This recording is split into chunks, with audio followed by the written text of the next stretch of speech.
அப்படி இல்லை.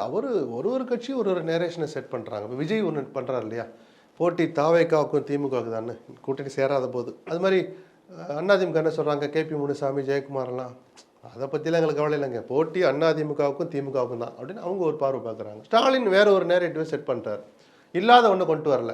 மத்தியில் ஆளுகிற பிஜேபி அதிமுக தோளில் ஏறி வருது, அந்த அதிமுகவை அடிமைப்படுத்த நினைக்குது, அடிமைப்படுத்திக்கிட்டு இருக்கு.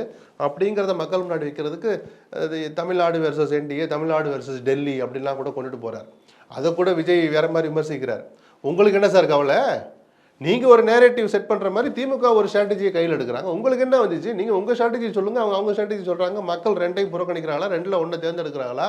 இல்லை ரெண்டு வேணாம், மூணாவது ஆள் நாலாவது சீமானை மறந்துட்டோம், அவரை கூட தூக்கி பிடிக்கலாம். அவங்களுடைய உரிமை அது. நீங்கள் எப்படி டெல்லின்னு சொல்லலாம்னா, இந்த வக்காலத்து வாங்கிட்டு உள்ளே வரும்போது தான் விஜய் மேலே சந்தேகம் வருது. புரியுதுங்களா? அவங்க பிஜேபி எதிர்த்தா உங்களுக்கு என்ன வந்துச்சு? நீங்களும் எதுக்க மாட்டீங்க, ஆனால் கொள்கை எதிரின்னு சும்மா ஃபோட்டோ போட்டு ஃப்ரேம் பண்ணி அந்த ஃப்ரேம் 8வது இடத்துல மாட்டி வச்சுக்குவீங்க, கொள்கை எதிரின்னு.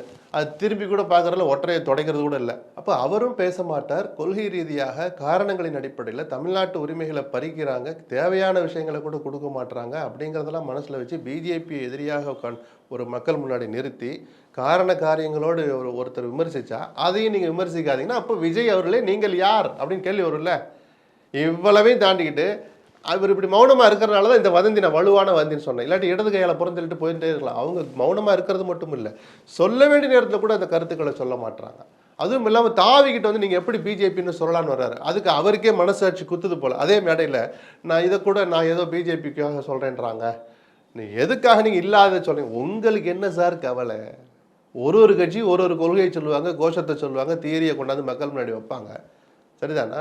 ஸோ இந்த மாதிரியான மௌனங்களும் தேவையற்ற விமர்சனங்களும் தேவையான நேரங்களில் பண்ணாமல் இருக்கிற அந்த வார்த்தைகளும் தான் இந்த வதந்தியை உயிரோட்டமாக வச்சிருக்கு. இதுக்கு மேலே அதை விவாதிக்கிறதுல அர்த்தம் இல்லை. ஏன்னா இன்னும் 2-3 நாளில் தெரிய போகுது. நிர்மல்குமார் மியாவுன்னு மறுத்திருக்கிறார். புலி பாய்ச்சலை மறுத்தா நம்ம அதோட முற்றுப்புள்ளியும் வச்சிடலாம்.